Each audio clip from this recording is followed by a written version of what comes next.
Hi, friends! Join us as we dive into the themes, metaphors, and foreshadowing of Buffy the Vampire Slayer. With both a spoiler and spoiler free analysis, there's something here for everyone. We are your hosts, Leah, Sarah, Tabby, and whether you're a new viewer or a longtime fan, welcome to Becoming Buffy.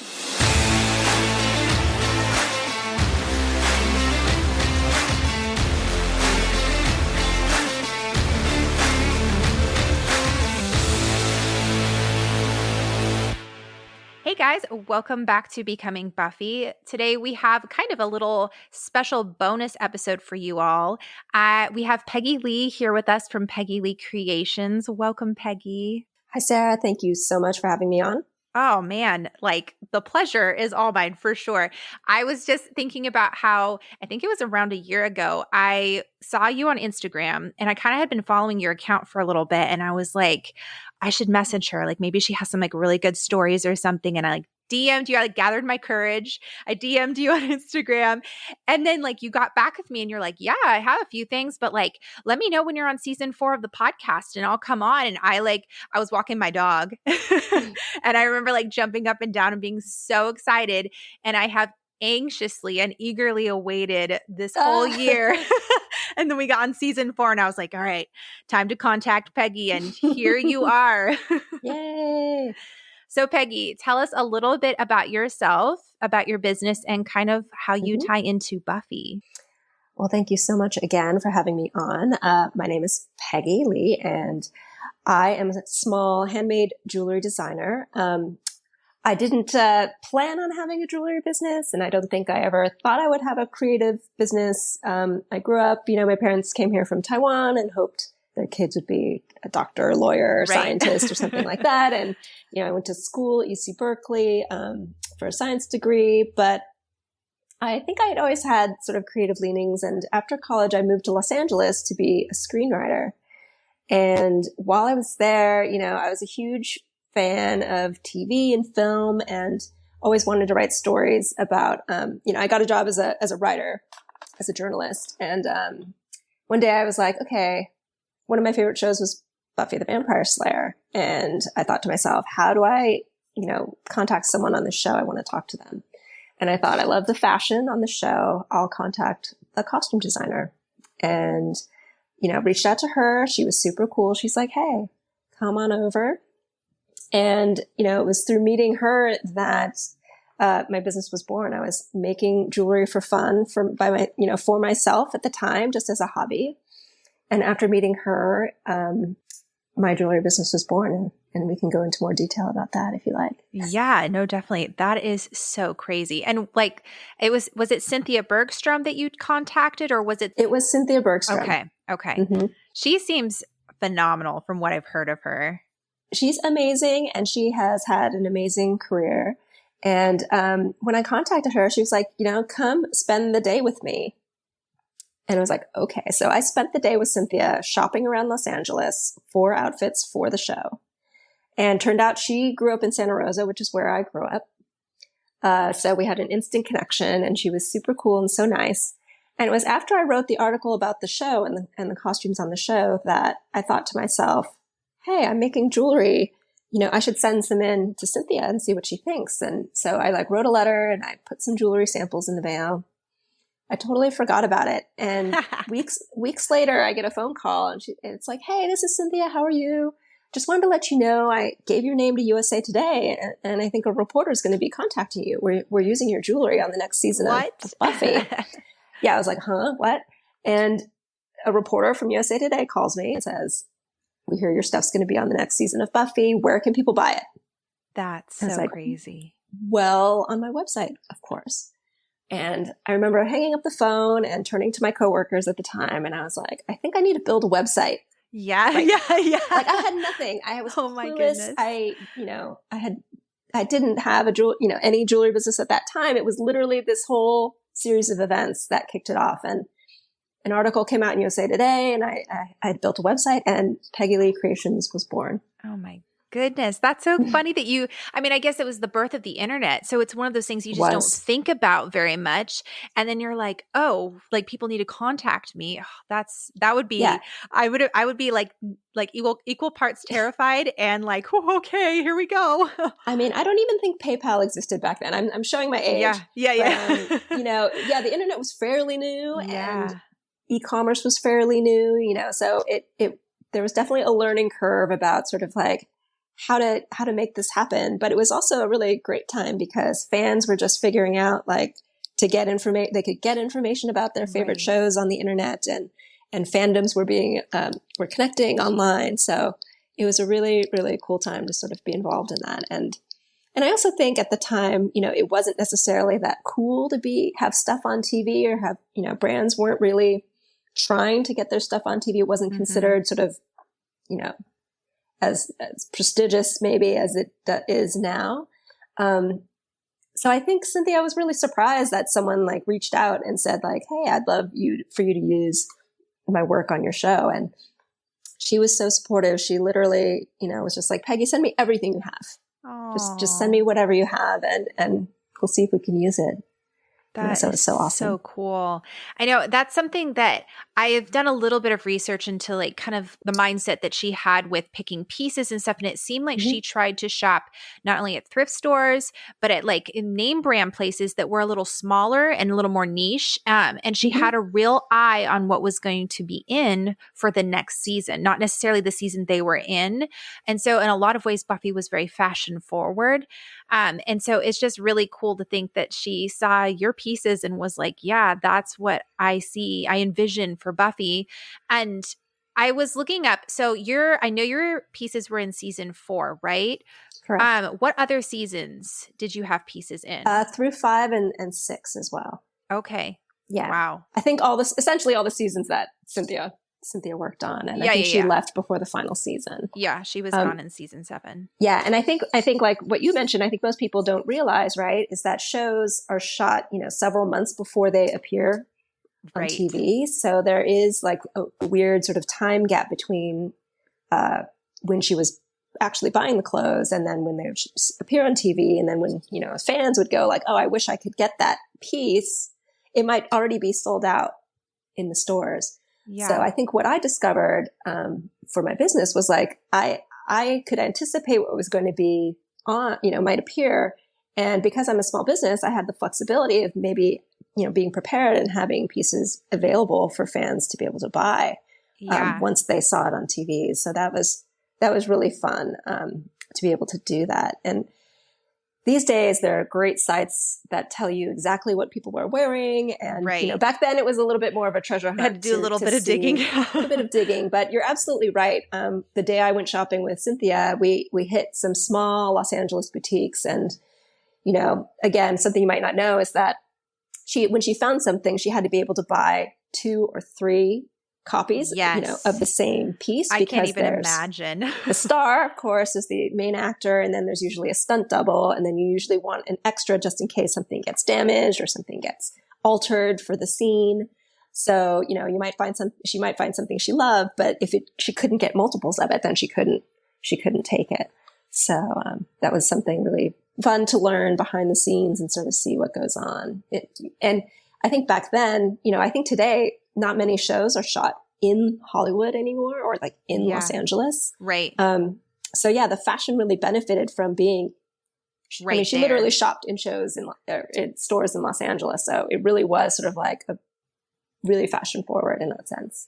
Yeah. Well, and I hadn't even thought about the fact that there's like that time gap, because I would imagine you're like having to look forward and be like, okay, this is going to be in fall. And we're shooting, over here in spring or whatever, and having to like look for stuff that is going to be used at that point. Yeah, that would just be, that would be so much work. I have so much respect for someone who does that. Like I feel like you really have to have a passion for it because it's very time consuming. So, all right. So talk to me a little bit about the pieces that so I know you said you sent over like everything you had for seasons 4. Did you have a little bit more of a hand in picking out maybe the pieces for seasons 5 and 6, or was it the same thing? Like you just sent over and they picked out from there? It was the same thing. And now I can say that different costume designers, all different costume designers work in their own way. And this was Sure. the way Cynthia worked, where she was just very open and she would say, you know, send what you have right now. Occasionally she would say like, we love this. Can it be, you know, can you send it in a different color or change something about it? But for the most part with Cynthia, I would just send whatever I was working on at the moment, and she would send back what she wasn't going to use and keep pieces she thought she could use. But over the years, there have definitely been different costume designers where it's been a little bit more specific. Actually, a different show Cynthia was working on, she had a pilot, which is, you know, the first episode of a series. And so she had these character breakdowns that she sent over for me to work from before I sent her pieces. So that was really interesting, where it's like, here's, you know, this is this character, and this is the description of her personality and her job and what she does and her style. And so then there was her sister, who was like more boho chic. So, you know, that was really fun to get, you know, a peek into the characters in advance and sort of be able to send pieces that I felt reflected those different characters. That's really cool. Which is really fun. And there was another project with a different costume designer this was for Pretty Little Liars, actually. And Cameron Dale said, we have a plot point where a character needs a dainty pair of earrings, and there's going to be a close-up. So send me a selection of small, dainty gold earrings. And I was like, okay. And so there's like a shot in the show where, you know, it's a clue. It's literally a clue that someone picks up off the ground, and they zoom in, and it's like, ta-da. And I was like, oh, wow, that's so cool. I made that. That is so cool. I think I actually remember that. I watched Pretty Little Liars forever ago when my daughter was first born.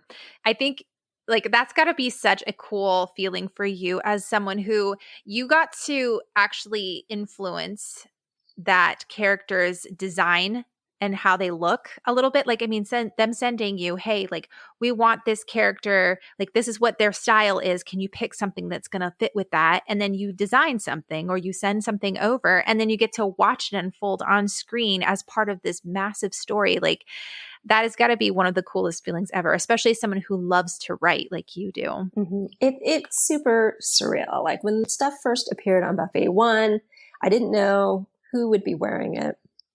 And so when Buffy herself, Sarah Michelle Gellar, was wearing pieces, I was like, it blew my mind. It blew my mind. Literally things, you know, from my own hands, poof, sort of appeared on screen, and like you said, you know, I'd always sort of fancied that I would be working entertainment and television as a writer. But as you said, like costume is also part of the character and part of the story. 100%. So I found a way to do it just in a way I didn't expect.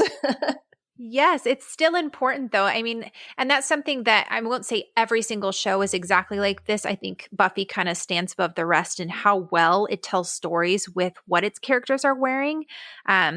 But you see this in shows all the time. The color palettes and even the style choices they pick for characters informs us about the character even before they've even opened their mouth and said a word.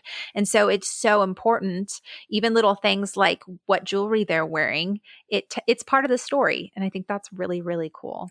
I'm glad you appreciate those details, because I think I learned along the way to really understand that as well. And that some shows do it a lot more than others, you know. Every show is different. Every costume designer is different, but they're all working, like you said, to sort of inform the character, build the character, and tell a story visually, you know, without needing the character to explain what they're feeling, what they're going through, you know, where they've been and where they'd like to go. And costume and makeup and hair is all a part of that. And I especially think that audiences often don't realize the kind of work that goes into building a show, a movie, and that all of these details are thought out and planned. And because I've met with fans and done shows and different things where people are like, oh, I thought they went to Tiffany's and the actors all bought their own jewelry. And it's like, actually, no, you know, there is someone who like puts it together and plans it out. And just a bit more thought that went into that. Just a bit. Little bit. Yeah. So can you tell us about some of the other shows that you have put some of your pieces on or that you've worked with? Yeah, I think I mentioned Pretty Little Liars. So it was like the final season of that show. And I think I may have jumped up and screamed when I got the email for that because, like you, I think I was a huge fan of the show. And that was another show that was known for its fashion. Yes. So, you know, being really having iconic characters with all very distinct style. So it was super exciting to get that email.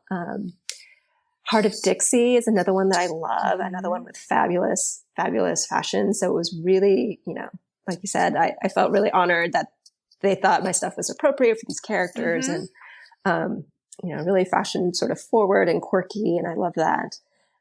Arrow is another one that I love. A lot of my pieces were worn by the character Felicity Smoke, I love Felicity, who I adore. And, she was my favorite. Yeah. Your glasses are a little bit like Felicity's. Oh, I'd like to think I legitimately jumped up and screamed when the Arrow and Felicity, like he proclaimed his love to her, Stephen Amell's character. And I was like, this never happens. The girl with the glasses and the nerdy girl like never gets the hot guy. So true. And Felicity was such a great character. She was smart and strong, but nerdy and quirky. She dressed conservatively, but it was still like sexy. So totally, it was super cool to see so many pieces on Felicity, and I loved that. She had a lot of great earrings. I did notice that because she liked her ponytails. Hey, right. So she needed a lot of ear adornment. She did. Yep. Yeah. So that was really fun, and it was a really great show to have my stuff on. More recently, I would say there's Riverdale, which again I think I love Riverdale. It's kooky, wacky, super weird, and I love it. And so as you can see, like I'm kind of a fan first. And for me, it's like if I love a show, then I'm like, I want my stuff on it, man. Like, that show's super cool. Do you normally contact the show first, or has it gotten to the point where people know that your stuff has been on shows and they contact you? How does that work? A little mix of both. I mean, like when Cynthia left Buffy, she was super awesome and kind. And when she got on a different show, she'd contact me and say, hey, I'm on a new show, send over stuff. Wow. And so there's there's word of mouth behind the scenes, and Cynthia would give my name to other people, other designers, and I managed to get my stuff on different shows that way. But I've done a lot of outreach as well. And I'll reach out and try and contact the costume designers on different shows, and the ones that I love and think would be a good fit, and see if there's any need for jewelry. So yeah, it's a mix of both. I told Tabby and Leah when I told them I was going to be interviewing you, I was like, guys, guess which show her jewelry's been on? They're like, what? And I was like, The Bachelorette, because they're like huge fans. And they were like, oh my gosh, ask her about working on Hannah Brown's, because I think it was Hannah Brown's season. And was it Claire's as well? Which I was like, those are some of the best seasons, man. Becca's season. People love Becca's style. And she's a beautiful woman, of course. So that doesn't hurt. Same with Hannah. They have Carrie Fettman, who's like the main stylist for the show. I think he's just so great with, there's the glam side of The Bachelorette, which my stuff isn't really the glam side. But so usually my stuff would be worn by The Bachelorette when it's hometowns or, when it's like before Fantasy Suites, when they're in a tropical location. And it was kind of funny, like for this current season, when I sent stuff in for them, they were like, oh yeah. I was like, I was a little late in contacting them and reminding them like, hey, do you want some pieces? And, they're like, oh, your stuff's, it's fine that you're late. Your stuff is better for warm weather locations anyways, because of course they always go somewhere tropical towards the end of the season. So I was like, okay, good. Got to pull out the bikini. Yeah, pull out the bikini, be on the beach. So I don't, again, like the production companies, the people working on these shows are so busy. They don't tell me if stuff is used. I don't know necessarily in advance if anything's going to be used. So, fingers crossed for this season of The Bachelorette. I definitely sent them some stuff, but you never know. And with The Bachelorette, it also depends on the leads. Like some leads love a lot of jewelry. Some leads don't want to wear a lot of jewelry. It's guided by The Bachelorette and their taste and style, which, I totally understand and respect. So tell us a little bit about some of your inspiration for your collections that you make. Do you ever design anything? I don't know. If I were you, I'd be like, ooh, there's this show that I really like, and I feel like this style would work really well. Do you ever design something and say, hey, look what I made over here? Or, what is your inspiration? Yeah, that's a really great question. I mean, around the Buffy time, I was a poor, struggling writer. And, I think like a lot of people, I'd go through stores and see pieces that I loved, but I couldn't necessarily afford them. And I thought to myself, hey, I can make that for myself, right? So I found a way to make pieces inspired by stuff that was trending at the time. And you're probably too young to have experienced this at the time, but around Buffy time, like Swarovski crystal stretchy bracelets were like a huge thing, and people just had stacks of them. It was a trend. So like one of the pieces I made for Buffy was like this float. It was like a mix of the tin cup necklace, which was the, Kevin Costner, Rene Russo movie. And she had this necklace that was pearls that looked like they floated. And that was like a huge trend at the time as well. So I sort of mashed up those two trends. I took Swarovski crystals and I made them on an illusion cord. So it looks like crystals float essentially, when you wear it. So that was sort of like my mashup at the time. So I'm definitely influenced by current trends. What's happening, what I see out there. Also, in those early designing times, I was using a lot of vintage. Maybe that's why Cynthia liked the pieces as well. I was doing a lot of vintage shopping and going to like fabric stores and sort of sourcing materials from different places, not necessarily from a bead store or straight up, jewelry materials. I was sort of experimenting with like fabrics and ribbons and fiber and vintage belt buckles and buttons and things like that at the time. I think, since then my look has evolved to be a little more inspired by the different gemstones I'm using. I have a love of nature and natural materials, so I sort of try and gravitate towards that. And it's sort of come down to be a little more streamlined, feminine, sort of simple and dainty. And that's sort of, I think, where trends have gone as well. So I think my look is pretty contemporary. And, I myself actually don't wear a lot of jewelry. I don't wear any jewelry actually, except maybe, that's so a funny. few pieces. I don't even have pierced ears. But I think it gives me it frees me up in a lot of ways, creatively. So I sort of I have a lot of fun sort of having an eclectic variety of designs and feeling free to sort of explore a certain design, aspect or philosophy or color or style and then pivot and just sort of do something else. I don't feel married to a particular designer aesthetic. It's a weakness. Yes. It's a blessing and a curse. It's like kind of a weakness in that there isn't maybe a strong, design aesthetic going on, but at the same time, it fulfills me creatively because I get to explore a lot of different techniques and materials and styles. Yeah, you're kind of like a blank slate there. You can just be like, all right, well, I don't have a particular gravitational pull towards any particular style. Mm-hmm. I recently had a costume designer request, and I don't think I can even mention what the project was because I'm still sort of waiting to see. If it's going to go through. But this costume designer had me make pirate jewelry at one point for a SpongeBob movie, the SpongeBob Sponge on the Run, and which was live action plus animation, so there were human characters, and she was like, I need pirate jewelry. And so I like made some pieces just like for fun and she loved them. So she had another project, I would call them space pirates. Mm-hmm.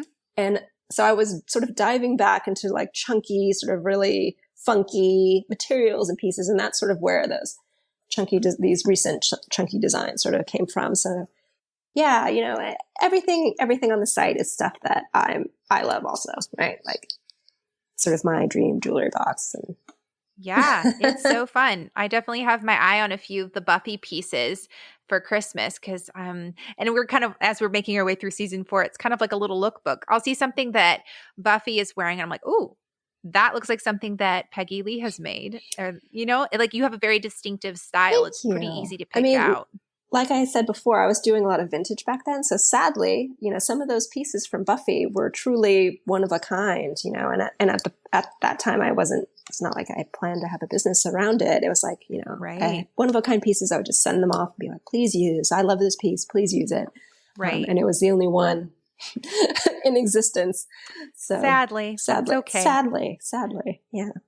So speaking of Buffy, 2 questions for you. Mm-hmm. So first off, do you have a favorite piece that you sent over to Buffy? And then secondly is what's your favorite episode of Buffy? Because we have to ask that. Yes. I mean, looking back on the Buffy pieces now, there are so many favorites. I will say there's one, like I said, made of vintage. It was vintage mother of pearl, carved flowers. And it was like, I wired it together.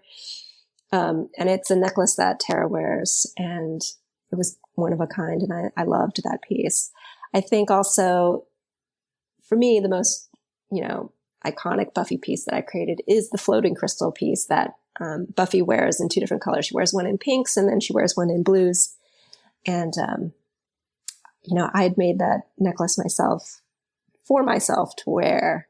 Aww, and, that's so ended sweet. up sending it to the show, and they used it on the show. So that was super fun. That's so cool. And, that's really cool. Do you remember which episode it is? I know I just put you on the spot. I have it in front of me, so I'm cheating. It was Wild at Heart, wears one in blue, and then in the Freshman. So first season 4 episode, I was like, okay, is my stuff going to be on the show? And there it was on the Freshman. That is so season cool. 4 All premiere. right, well, when we get to Wild at Heart, I'm going to keep my eye out for that and be like, that was Peggy's. And then she sent it over. Best part of that episode. All right. So as a Buffy fan yourself, do you have a favorite episode? Yes, of course. Of the show? Yeah. Oh, you do? Good. Yeah. I mean, it's going to be one of everybody's favorites, which is Hush, because it's so brilliant, and it just, reinforces the story of she's not really a damsel in distress. She is the hero of her own story. Mm-hmm. And just the cleverness of the premise and the creepiness of the bad guys. It's just an awesome episode. And I really love that one. It's brilliant. It's so fun. As someone who adores music, I'm very excited to talk about that episode and what all went behind that. Mm-hmm. Oh, such a good episode. You can't pick a wrong episode, except for maybe Beer Bad or Wild Into the Woods. Yeah. Or no, yeah, Wild at Heart was the other one. Wild at Heart, sadly, yes. Oh, yes. We'll hopefully redeem that one a little bit. All right. So on your bio, when I was reading it, you said you want to be a screenwriter, an entomologist, and a pastry chef, which all very different eclectic things. Do you have any plans or goals other than making jewelry, anything that you're working towards, any projects that you are excited about or want to do? That's a really great question. Luckily with writing, I always feel like you can sort of go back to it at any time. I would love to, someday go back to maybe creative writing and giving that another go. My husband and I are sort of like, we're not getting any younger, and we'll see what happens. No, we don't have any kids, and we're going to get a puppy soon, so that'll be a project. Girl. So we'll have a fur baby. But yeah, no, I think I'm asking myself that very question now. I've had this jewelry business for about, over 20 years. It was part-time for a long time. I did it as a side hustle for a really long time. I think really hanging on to that, feeling of, and we discussed a little before this podcast, that idea that you feel like you need a job, and yes, right. Having a job is respectable or whatever. Yes, whatever that means. Whatever that means. And so it was a side business, a hobby for a long time. And then finally, I was burning the candle at both ends, and I told my job, like, hey, something's got to give. I got to leave. And they're like, oh, well, work part-time for a while. So I was really fortunate. I was working for Electronic Arts at the time. Hey, The Sims. That's my childhood. The Sims, right there. There you go. I was in marketing for an online games, sort of casual games division they had there. And they're like, work part-time. I was like, okay, don't ask me twice. So did that for a while. And, the golden handcuffs were sort of real. I was like, I was really worried that if I did jewelry full time, I wouldn't enjoy it as much if it were my job. Yes. Yep. Day job. But, I've been really lucky in that sense that I've been able to do things creatively and grow it sort of my own way, and it grew organically. And today it's, like I said, it's still a small business, kind of a labor of love. And it gets to be this mix of stuff that I love to do and make, as well as share with other people and work with other creative people like costume designers to sort of bring those creative visions to life. So that's, they give my stuff extra life by using it, which is amazing. So while it's hard to sort of imagine what else I would be doing.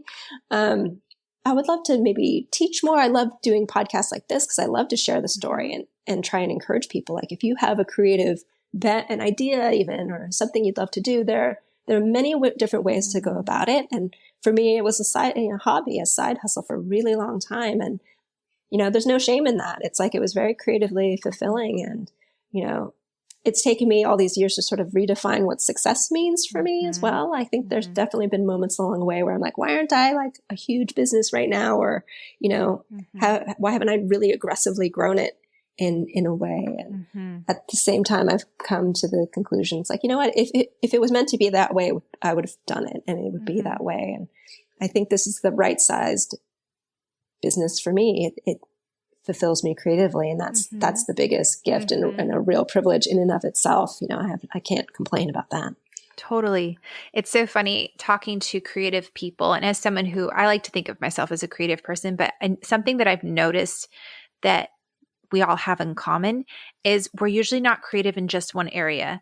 When I saw your bio, I chuckled a little bit when you're like, oh, I love this and I love this. And I was like, that's a truly creative person, someone who just enjoys making things and using your brain and just creating beauty in the world and telling stories. And I don't know, I think the world needs more creative people.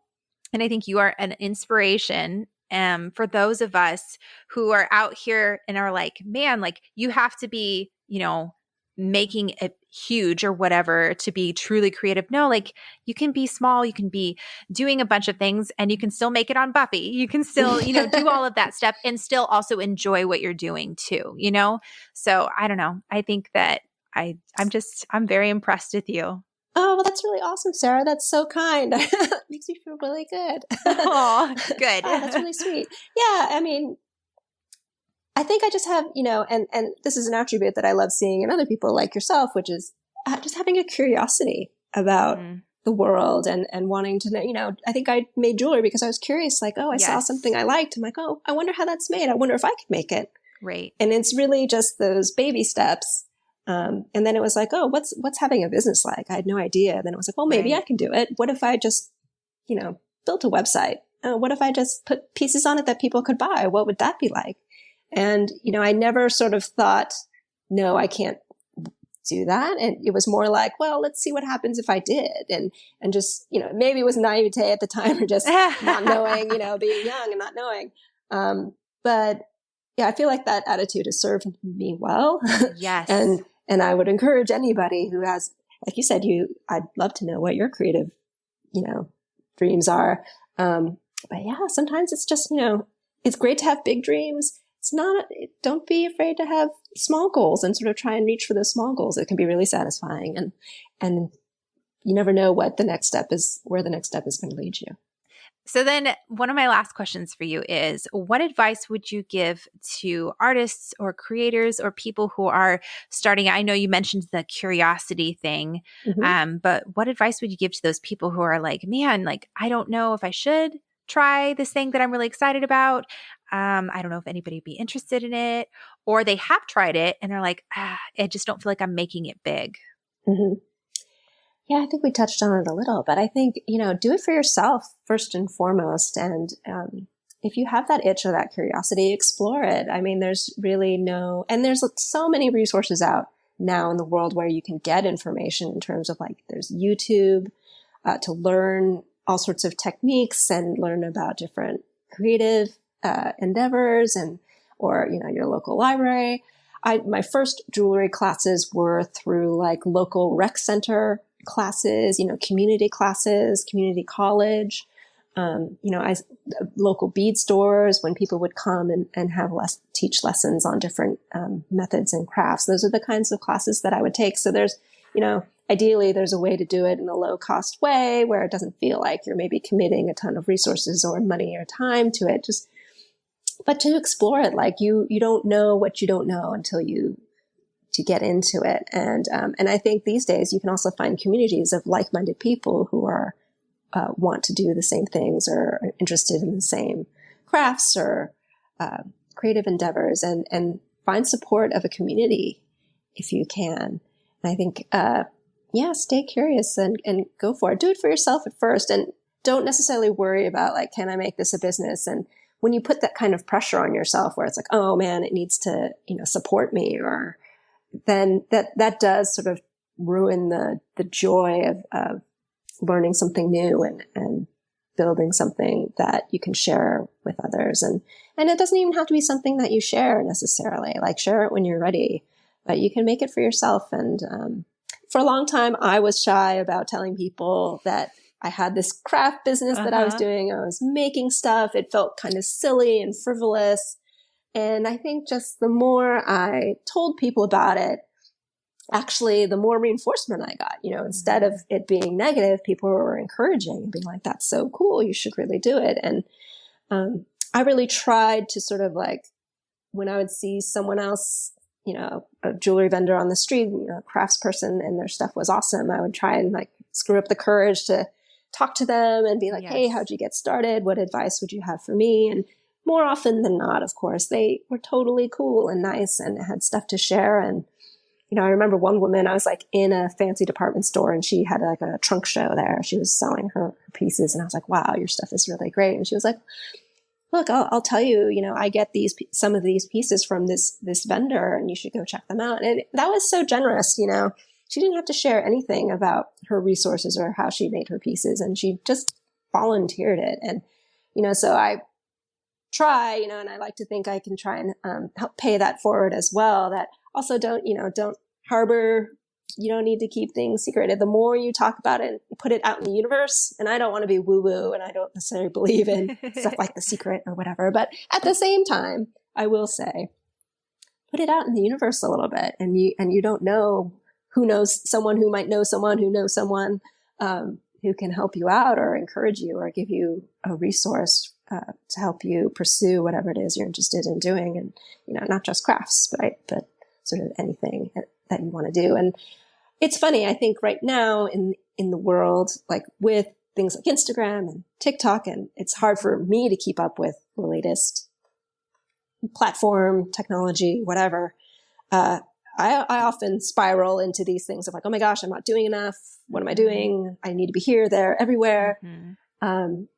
So while it's great, I think, to stay on top of what's going on in the world, try and also have that perspective again of like, have your own short-term goals, have your own goals in addition to sort of like, if you have these bigger goals and ambitions for your business, sure, great. But also have these little things that are goals that you can achieve and milestones that you want to accomplish, and make sure that you're paying attention to that as well. And I think you will find a lot of fulfillment and encouragement along the way. If you don't let yourself get too caught up in sort of all the other stuff, the bigger stuff, later down the road stuff. Right. Yes. Oh, I love that. Good advice. And that's good for me to remember too, even like doing the podcast and other future creative adventures. So thank you for that. I love that. Was there anything else that you wanted to add? Because I think that's pretty much it for me.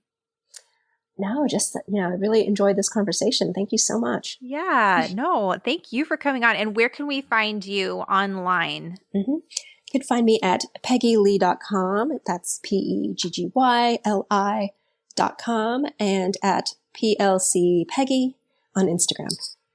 Yeah, and we'll post your guys' link on our page as well so you can find you. And remember, guys, Christmas gifts, man. I'm definitely going to have a couple of your Buffy pieces, as I like to call them, on my Christmas list. I already told my husband, I was like, hey, Andrew, I already know what I want for Christmas. He's like, oh, let me guess, more Buffy stuff. I was like, yes, Buffy wore something like this. He's like, all right.